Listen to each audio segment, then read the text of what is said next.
Good evening, everybody, and a really, really warm welcome to tonight's lecture here in the Stephen A. Schwarzman Auditorium. My name is Axel Ruger, and I'm the Anna Marie and Stephen Callan Director of the Frick Collection, and it is, as ever, a really great pleasure to have you all here. In fact, a full house. So that is wonderful. May I just ask you to check your phones again, just in case you may not have turned it off.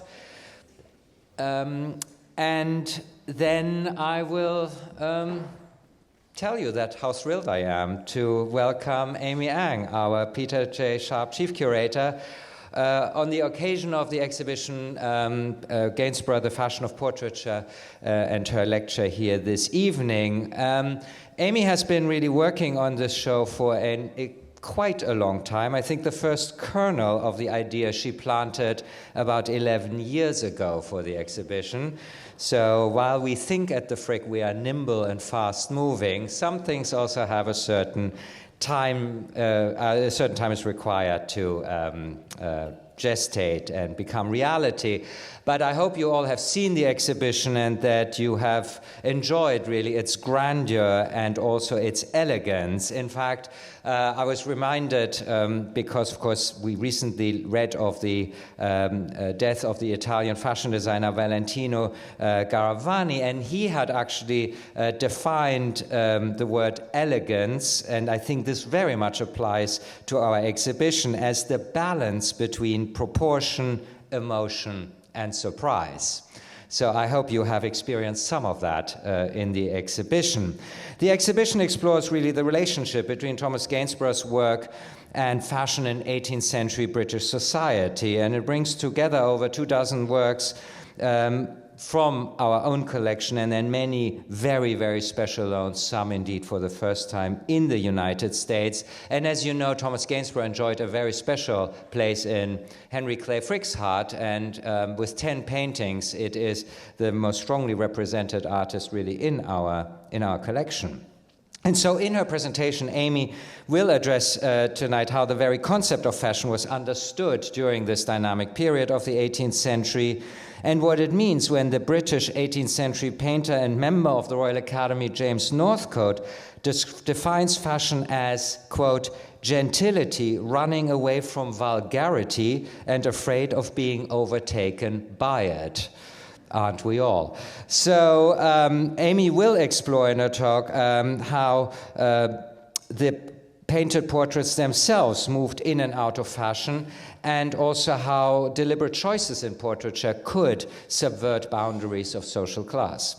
And immediately following the lecture, you will be able to purchase, of course, the exhibition catalogue, which is this hefty tome I'm holding here in my hand, The Fashion of Portraiture, as well as the newly released diptych in our series of diptychs on Gainsborough's Honorable Francis Duncombe, written by Aimee Ng, together with the designer and writer and performer Isaac Mizrahi.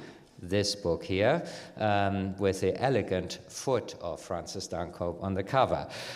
So you will be able to get those upstairs in the lobby auditorium shop in the lobby of the auditorium, sorry.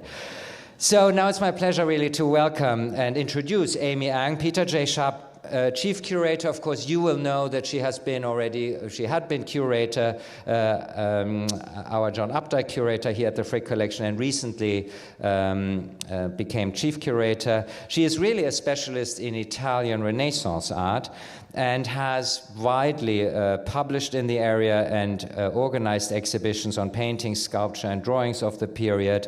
Bartolo di Giovanni, Giovanni Battista Moroni, Andrea del Sato, Parmigianino, but she has also, despite all of that Italian background, organized, of course, together with Antoine Sargent, the acclaimed exhibition on Barclay L. Hendricks when we were in Frick Madison, and then also earlier, last year, our opening exhibition in the Ronald S. Lauder Exhibition Galleries on Vermeer's Love Letters.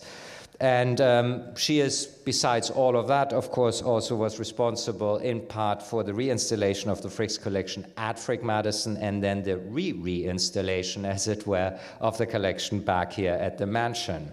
And Aimee has earned her PhD at Columbia University here in New York City and held fellowships at the Morgan Library as well as the Center for Curatorial Leadership, and has a list of publications that is too long to go into here right now. So with that, I would like to ask you to welcome Aimee to the stage, and thank you for your attention.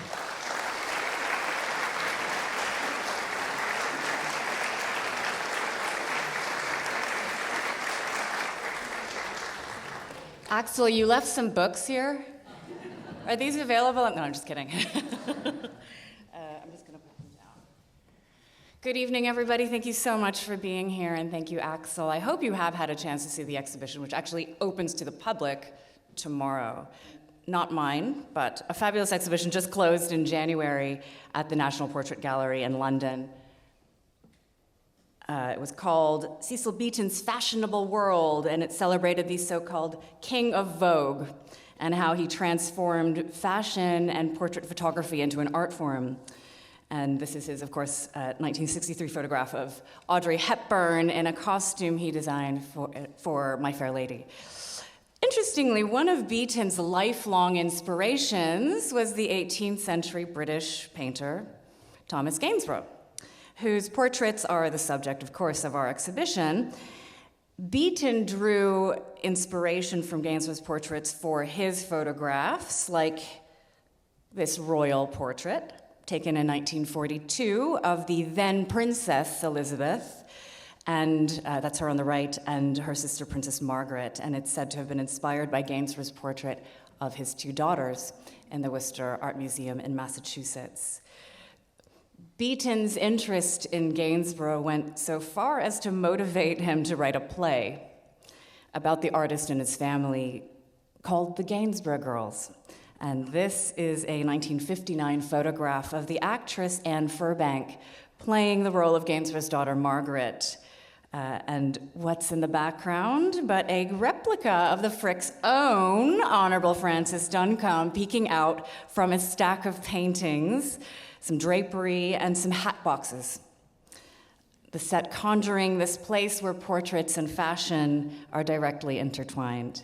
I love the idea of Cecil Beaton standing in the dining room here at the Frick, admiring the portrait of Francis Duncombe and imagining it as part of his stage set. If you're wondering why you haven't seen Beaton's Gainsborough Girls at a theater near you, by most accounts, Beaton was a much better photographer and designer than a playwright. Some people have been surprised to hear that we're opening in this year, 2026, the first exhibition dedicated to Gainsborough ever held at the Frick, especially since Gainsborough was one of the artists that the museum's founder, Henry Clay Frick, admired and collected the most, and that this is also the very first exhibition devoted to Gainsborough's portraits ever held in New York City. To others, however, perhaps that's not so surprising. There's no denying that in this country and in the last decades, and especially to certain generations, Gainsborough's portraits and 18th century British paintings in general have come to be seen in some ways as dusty old pictures of dusty rich people who benefited from colonization and enslaved labor. Well, that is an indisputable part of this history, and an important part. There are many human stories to tell about Gainsborough's world and the crucial place and power of portraiture in it. Thomas Gainsborough might not be a household name in the United States today, until this exhibition opens to the public tomorrow. But there was a time when it was. The apex of Gainsborough's fame in this country was perhaps around 1921, when Gainsborough's Blue Boy became the then most expensive painting in the world, purchased by the California-based Henry E. Huntington for what was then a whopping amount of $728,000. If we do these very AI-generated mathematics, it's something like just over 13 million, which doesn't sound like a lot today when we think of art prices, but it was an astounding amount of money in 1921. With this record-breaking price, Gainsborough's Blue Boy became also a symbol of American ostentatiousness in the eyes of some Europeans, and it was only the most recent and notable example of decades of newly rich Americans seen to be ripping family heirlooms and treasures out of English country houses. Taxes are not my favorite subject, but there is an interesting chapter of American tax history here. In 1909, a new law repealed tariffs on works of art imported into the United States that were over 100 years old, making such purchases even more enticing for Americans. And the price of Blue Boy was as eye-watering as the public outcry in the UK around it. They thought it was the loss of the national treasure, which I think some people still believe is the case today. And the painting actually went on a farewell tour around the UK, and this is an image of the crowds gathering and having waited for hours in lines to say goodbye at the National Gallery. I wonder how many of you know that the Blue Boy was a house guest at the Frick for one night. On September 14th, 1922, upon arriving in New York, Blue Boy was set up in the Frick's dining room. You can just make out Francis Duncombe, I think, there on the far left from this photograph of 1927. And the entry from the Frick's library diary reads simply, February 14th, Tuesday, the Blue Boy was exhibited in the dining room. If you're wondering why Henry Clay Frick had not himself snapped up Blue Boy, by then Frick had been dead nearly 3 years. And the house on 1 East 70th Street remained a private residence for his wife, Adelaide Frick, and their daughter, Helen Clay Frick, who probably was the one who arranged for this sleepover. Unfortunately, it does not seem to have been photographed. I've already been asked this several times. No, we did not request to have Blue Boy as part of our exhibition. This is a painting that has been deemed too fragile to travel by conservators around this country and in England. And as much as we love the painting, we also want it to be enjoyed for generations to come. And in fact, not having Blue Boy in the exhibition galleries upstairs created opportunities to show spectacular works by Gainsborough that are less known, like the portrait of the German composer and musician Carl Friedrich Abel. And this is a portrait that actually hangs like very, very close to Blue Boy in the Huntington, where both of them normally live in San Marino, California. And I had a visitor yesterday admire this picture in the galleries, and she said, "But where is it from?" And I said, "It's from the Huntington. It hangs near the Blue Boy." She said, "I've never noticed it there." So I suspect that the fame of Blue Boy continues to steal the show, even from the art that's shown around it. Portraits were the most popular form of painting in 18th century England. Everyone could have a portrait made of themselves or others, and artists offered portraits at a wide range of sizes, materials, styles, quality, and thus price points. Portraits were a form of social currency, so people traded them with each other, they gave them as gifts, they displayed them to show political alliances, and of course to assert, shape, and invent identity. The birth of the first British school of artists in the 18th century is part of the story of Georgian portraiture. And remember, in centuries previous to the 18th century, all the great portraitists were foreigners, like the German Hans Holbein, the Flemish Anthony van Dyck. But beginning in 1969, with Gainsborough as a founding member, the Royal Academy's annual summer exhibitions presented new works by British artists for the public to see and to judge. And many of those works, of course, were portraits. And you would recognize the people in the crowd on the walls. And of course, outside of the big exhibition every summer, people made a social activity, actually, of visiting artists' studios to see who was being painted by whom and how.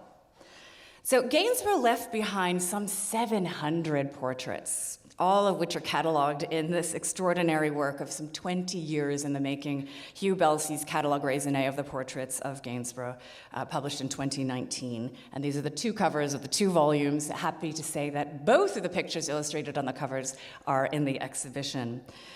Not all of Gainsborough's portraits are A+ pictures, and this is a randomly chosen spread from Belsey's catalog. With absolutely no offense meant to any of these three pictures. The point I'm trying to make is that Gainsborough was an incredibly gifted painter who was also sometimes just painting for money. That was his livelihood, and he admitted his frustration with this demand for paintings. He once wrote to a friend about how he hated this cursed face business. And he preferred to paint landscapes, but of course it was portraits that paid the bills. All of this is to say that the 25 pictures that we've chosen out of the 700 that you see upstairs are some of the finest and highest achievements of Gainsborough's career. Our exhibition explores fashion in various senses of the term. So fashion as making, so to fashion. It's about fashion in portraits and the fashion of portraits. And fashion also had other meanings in Georgian Britain that have been lost to us today. So for example, it was directly connected to social class. A person of fashion was below the nobility, but above the vulgar. And people of fashion were presumed to be respectable and honest, perhaps not an association we make naturally today. And Gainsborough was born in the countryside in Suffolk, and as a teenager he moved to London for training, working with a few artists, especially Francis Hayman. And I show you this because the early works of Gainsborough are so clearly and obviously influenced by his work with Francis Hayman. Like The Grosvenor Family, that's Gainsborough's picture on the right from the Yale Center for British Art, and his teacher, Hayman, on the left, a painting that's at the Tate. Portraits themselves were subject to the forces of fashion, so like the clothes depicted in a painting, the very form, style, and type and maker of a portrait could go out of style. And this type of painting, the sort of small-scale group portraiture, they were known as conversation pieces. And they were already going out of style by the time Gainsborough was painting them in the late 1740s. And the Grosvenor Family on the right is probably the last conversation piece that Gainsborough painted before abandoning the genre altogether. It has a brook on one side of the family and a wheat field on the other. So the portrait probably is more meant to symbolize the family's bounty and fruitfulness rather than to record how comfortably the daughters could recline in the dirt outside in their wide panniered satin skirts. This triple portrait of Peter Muhlmann, Charles Crockett, and William Keble from the Tate and Gainsborough's house, co-owned, shows three men from different social classes. The two on either side are landed gentry, so they own land, and the middle figure is not of that class. He's the artist and musician William Keble, and tiny clues in his attire reflect his lesser stature. So you should take a look at this and the little details of what they're wearing. For instance, his jacket is not lined or trimmed in gold or any of the sumptuous materials of his companions. Why exactly the three of them are pictured together is not known. Mr. and Mrs. Andrews from the National Gallery in London is one of Gainsborough's most iconic works. It's also a sort of triple portrait. Besides portraying Robert Andrews and his wife Frances, it depicts the farmland that they owned near Sudbury so precisely that scholars have identified the very still-standing oak tree under which the couple sit. Gainsborough went to the same school as Robert Andrews, but they were not of the same social class, and the artist was not among the landed gentry. And here, Robert is wearing hunting attire, emphasizing that besides the farmland he owns, he also has land on which to hunt. And Mrs. Andrews is dressed in fine, fashionable wear down to her pink satin mules that are perfectly imperfect for traipsing around in the fields. And there is strange, unfinished business in her lap. This blank space may have been left as a joke between the artist and Robert Andrews for a pheasant he has yet shot. Maybe it anticipates a child. We're not really sure. But what we do know is that the family retained this in their collection until the 20th century. And when Gainsborough's father was on the verge of bankruptcy in the 1730s, it was Francis's relatives who lent him money to bail him out. So the precise nature of the artist-client-friend relationship is not clear. And actually, Gainsborough painted Francis's parents' portrait as well. This is a picture from the Tate. Honestly, I'm not sure what he was trying to do here. It makes me think, and forgive me, it makes me think of Irving Penn's photograph of the explorer Peter Freuchen and his wife Dagmar. Whatever he was going for, whatever he was aiming to achieve, the Carters too, his sitters, kept their portrait in the family for generations. So Gainsborough's own social class was complicated. His wife, Margaret, on the right, from a portrait lent from the Courtauld Gallery, and one of the most beautiful portraits of a married person that I've seen. She was the illegitimate daughter of the Duke of Beaufort. So that means she did come from nobility, but did not have access to any of the titles or privileges. The artist's own social standing, and that's him on the left, his very last self-portrait here from the Royal Academy, it was a little bit awkward in relationship to his aristocratic clients. And in one letter, Gainsborough even talks about how he disparaged gentlemen, saying that they were only good for their money. And there's an anecdote about Mrs. Gainsborough once being criticized for dressing above her station. And she whispered to her niece that she had the right to do so because she was the daughter of a prince. Gainsborough painted members of his family many times throughout his career, and like these two pictures, and the picture of his wife around age 50 after 30 years of marriage, not all of them easy, he almost always depicted them as people of fashion, no different from the paying clientele, although, of course, they were not of the social rank of paying clients.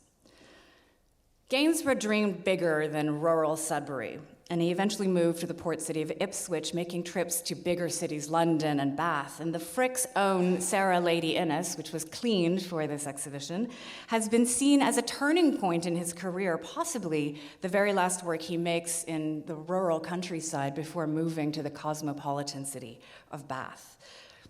I'm going to make the quote, leaving the country bumpkin style behind for the greater cosmopolitan feeling and style and sophistication of the bigger cities. And certainly what one starts to see here is the influence of Anthony van Dyck on Gainsborough's paintings. At age 32, Gainsborough moves his family across the country west to the fashionable spa town of Bath, where his paintings take on a new monumentality and style altogether. An elite society from all over England came to take the cure in Bath's thermal waters, both drinking it and bathing in it, though not at the same time, I'm to understand. So many of them have gout that this was something that continued to bring them to Bath every season, and I cannot believe how many times I've printed the word gout in the exhibition catalog. The social season, though, in Bath, with concerts and balls and all sorts of activities, rivaled that of London, and thus the fashion scene did too. And Countess Howe, pictured here on loan from Kenwood House in northern London, is one of Gainsborough's first full-length female portraits. And it shows her in the most sumptuous style, from her leghorn hat, and leghorn is the anglicized version of the Italian city Livorno, which is known for its woven straw, of which the hat is made. I don't know how they got leghorn from the beautiful name Livorno, but there we go, English. She's wearing 5 strings of pearls for her morning walk.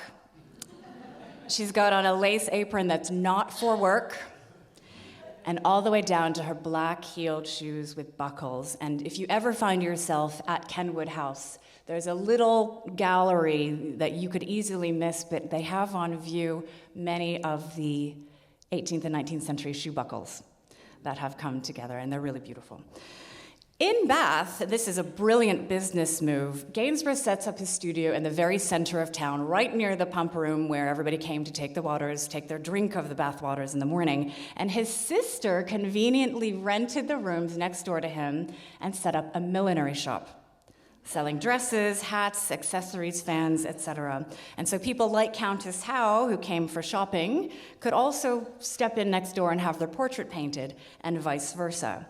And while men, like Captain Augustus John Harvey, later Earl of Bristol, on loan from Ickworth House, although men had options for dressing according to their professional rank, for example, wearing uniform like he is, women did not have the option to wear uniform.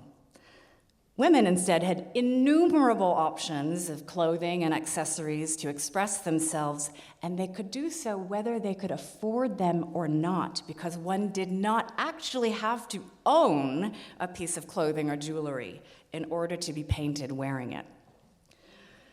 Gainsborough soon became the most fashionable society portraitist in Bath, and his clients included members of the nobility like Mary, Duchess of Montagu, on loan from the Duke of Buccleuch, in whose portrait Gainsborough captures the beauty of older age. There's a striking contrast here in the gallery upstairs between the Duchess and how she lays her flower gently on her lap versus the pert bud held up by the young 21-year-old Sarah, Lady Innes. And here is the eloquence, I think, of Gainsborough's portraiture, the graceful maturity of the Duchess. And we're extremely grateful to our lenders for giving us a chance to reunite the Duchess, especially with one of her associates from the opposite end of the social spectrum. So Ignatius Sancho was born on a slaving ship and given the name Sancho from the three sisters he was made to work for as a child. It's from the comic character in Don Quixote. Sancho eventually came to work as a valet to the Duchess's husband, and this is Gainsborough's only known portrait of a servant. His only known portrait of a black figure, and this is probably the only identifiable portrait of a servant by a major artist in the English century. But Gainsborough does not present Sancho, of course, as a servant.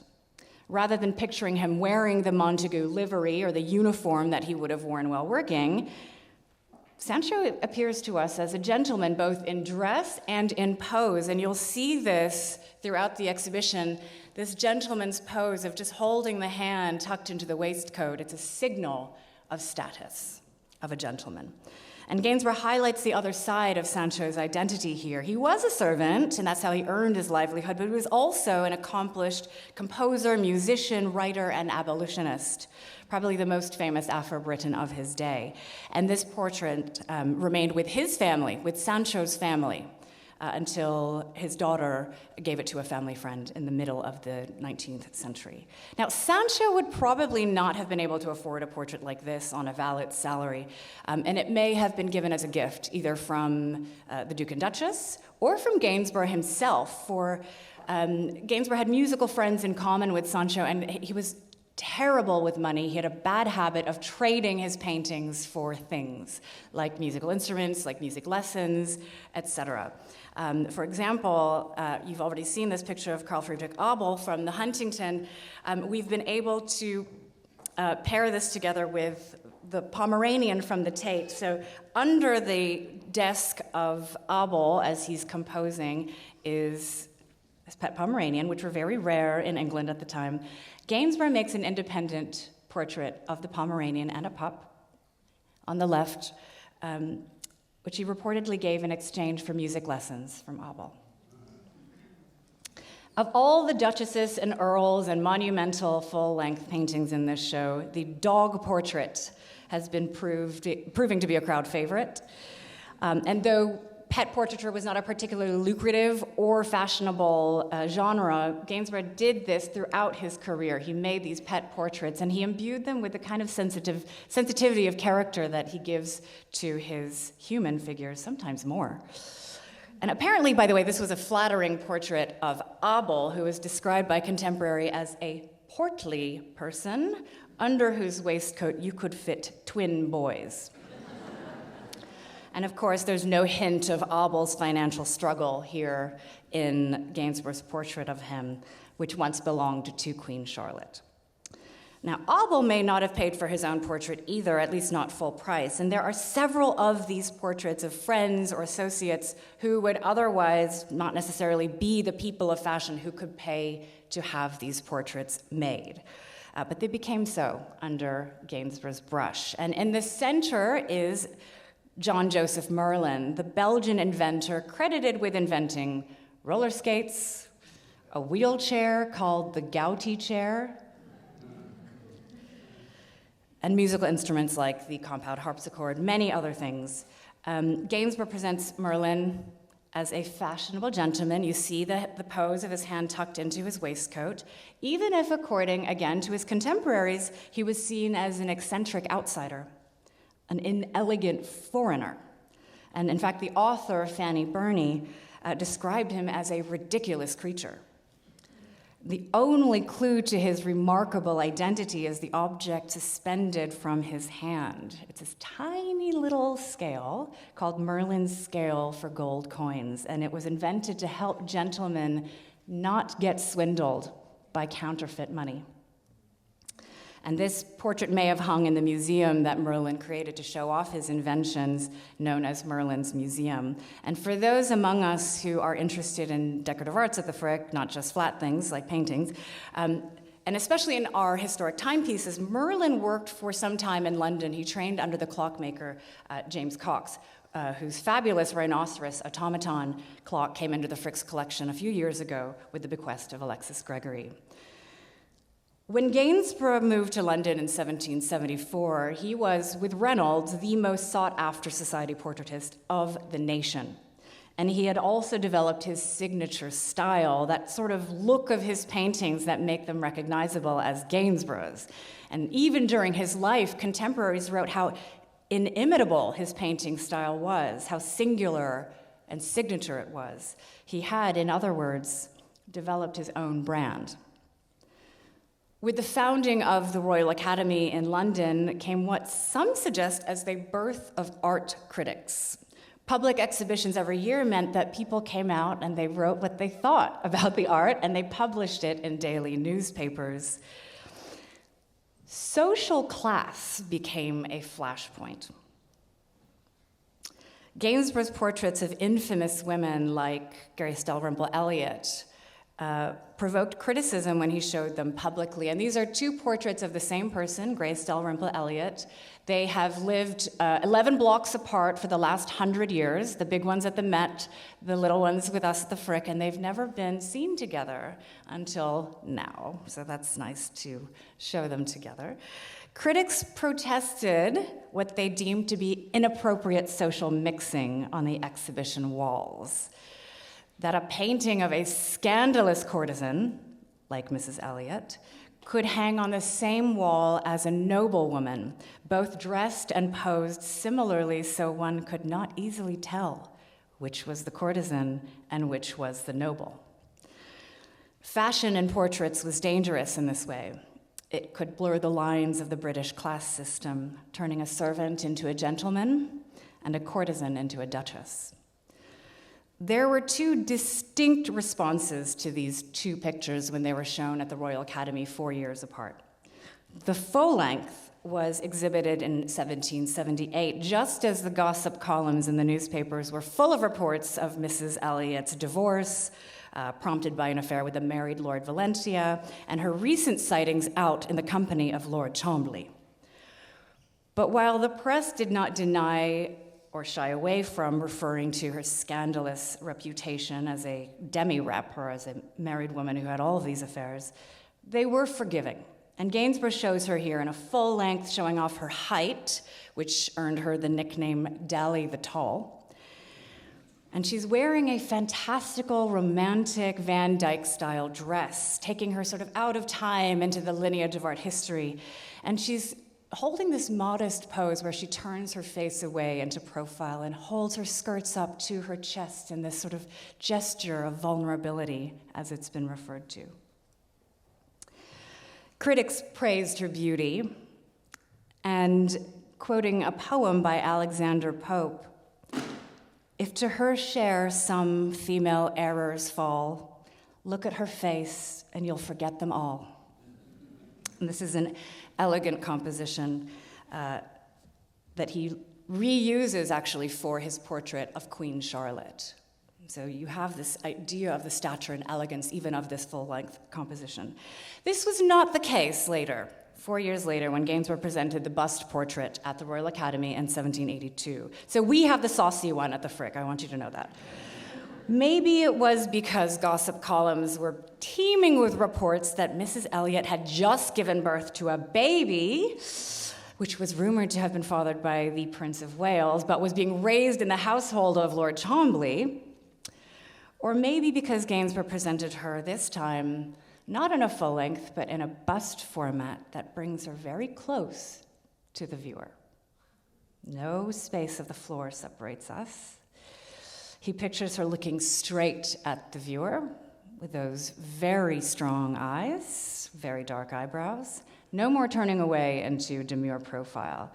And she's also no longer wearing whimsical Van Dyck-style dress. She's wearing her own contemporary clothing that people would see her out in as she was.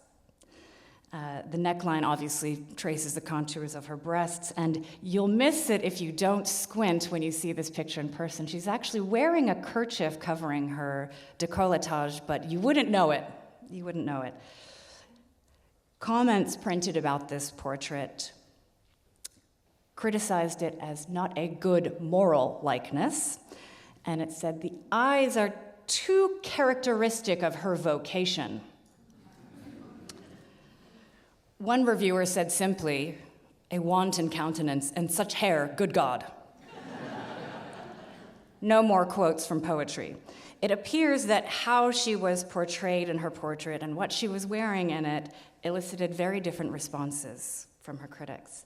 And this leads us to the crux of the problem with fashion and portraiture.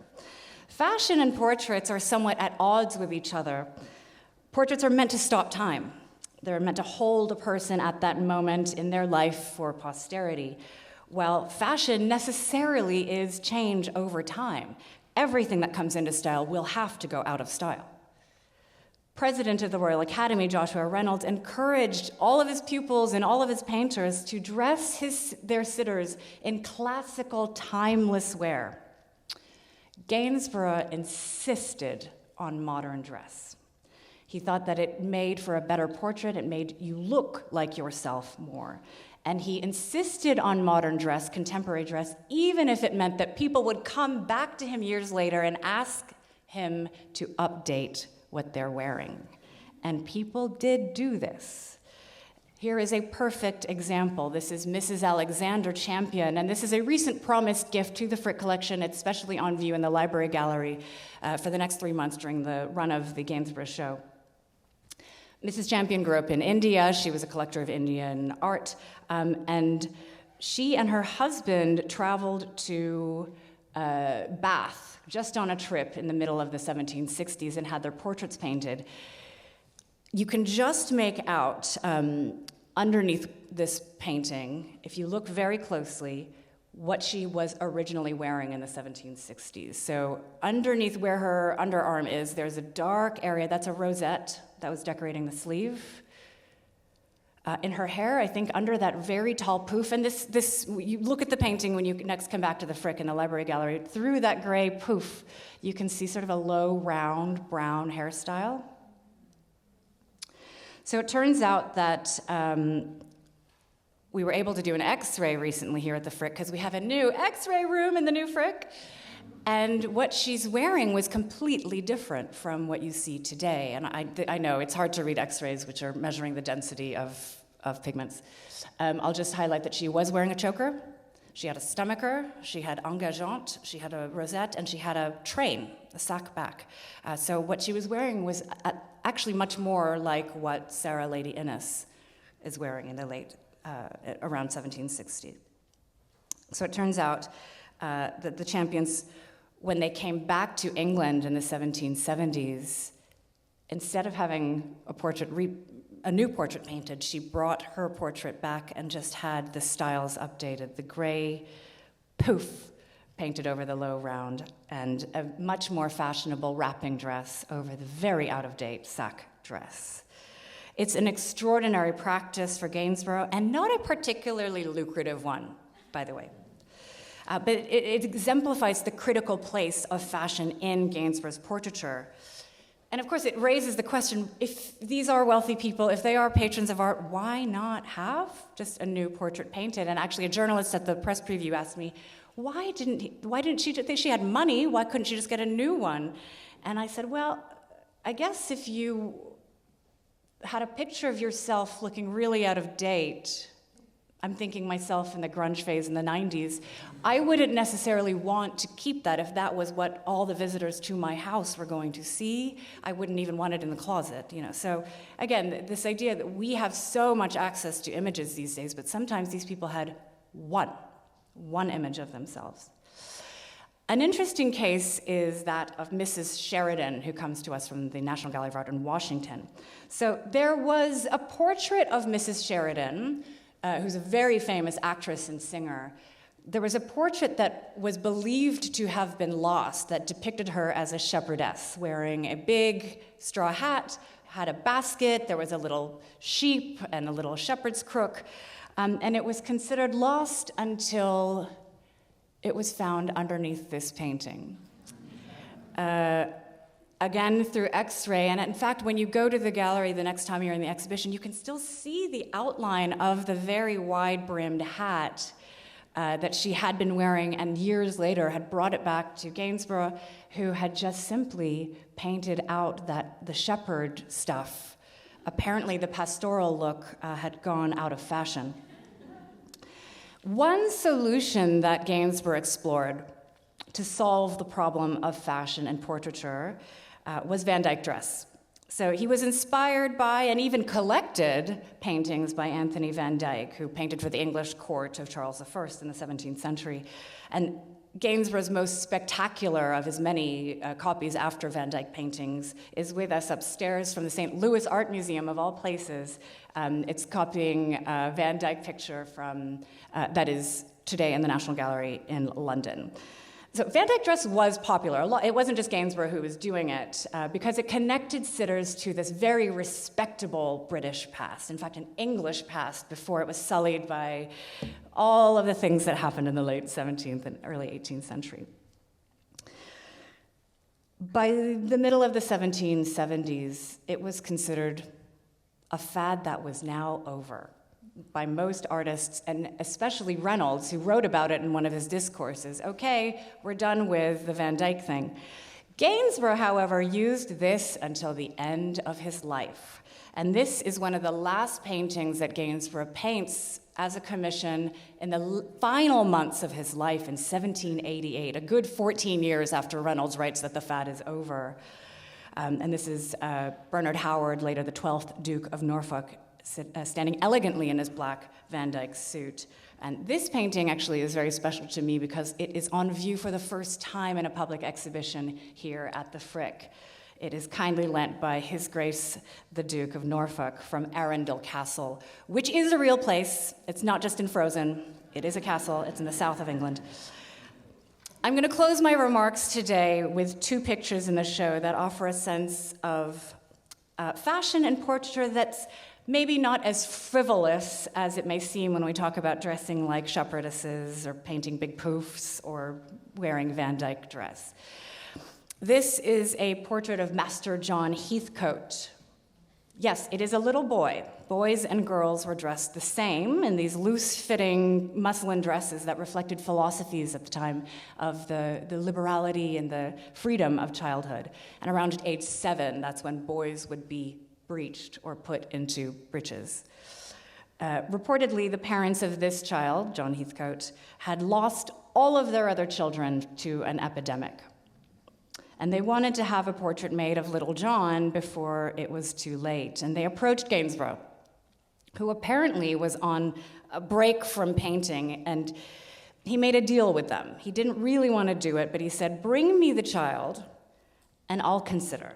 And so the next day, the parents bring John Heathcote, dressed like this, And Gainsborough relented, and he said that if they had brought him all dressed up in fancy wear, that he wouldn't have done it, but because they had dressed him simply, he was happy to immortalize their son. And you will be happy to know that John Heathcote lived into his 70s. The portrait of Mrs. Moody shows her with her 2 young sons. Yes, in pink sashes, because blue and pink, that thing was not codified in Gainsborough's time. This portrait was also augmented by Gainsborough years after it was first painted. So originally, Mrs. Moody was pictured alone in a fashionably full-length portrait, like so many others, like the Frick's own Mrs. Baker. And Mrs. Moody, actually, so the one with the kids, had one arm up, playing with a pearl necklace around her neck. And we know this again through the magic of X-radiography. She died shortly after, leaving her 2 very young boys. And a few years later, her widower brought the painting back to Gainsborough, asking to add the 2 sons in. And Gainsborough painted them in, picturing them not at the age when their mother died, but at the age of their repainting. And so what had started as a fashionable portrait of a beautiful society figure was transformed into a memorial that united a young mother with her sons, a reunion possible only in paint. So portraits certainly had a superficial function in Georgian life. They asserted status and modishness, but they were also about life and death, capturing lives of loved ones for posterity, when life itself was in some ways as fleeting as fashion. I'll end, sorry, that's a bit Debbie Downer, geez. I'll end with the last self-portrait of Gainsborough. Oh, this is gonna get worse, I'm sorry. Okay, this is the last self-portrait that Gainsborough made of himself in 1787, the year before his death. So Gainsborough thought about his own legacy, what would happen to his own image at the end of his life. And in the weeks before he passed away at age 61, he was well aware that his health was failing and that he would soon never raise a paintbrush again. In fact, there's an account detailing exactly when he knew the end was coming. He caught a chill while attending the trial of Warren Hastings at Westminster in 1787. In his last weeks of life, suffering from cancer, he wrote a note to his survivors, forbidding anyone to take a likeness of him after his death. He made one exception, drawing attention to this late self-portrait, which he had painted as a gift for his friend Abel, but Abel died before he could give it to him. This portrait is thought to be not quite finished, by the way. Gainsborough singled this picture out as the only one he permitted to be engraved after he died, and it's not clear why he chose it among the many self-portraits, actually, that Gainsborough made during his life. Indeed, his daughter, Mary, after his death, did not think this was the best likeness of her father and actually suggested a different painting to be reproduced as a print. Maybe it was because this portrait was special to Gainsborough, as he had meant it to be a gift for his dear friend. Maybe he felt that because he'd painted it most recently, it best captured his present appearance. All of that can be true at once, and it's certainly true that in its depiction of the artist in Gainsborough's characteristic, loose brushwork, this is both a portrait of the man and of his signature style, a lasting testament to one of the most fashionable painters of his time.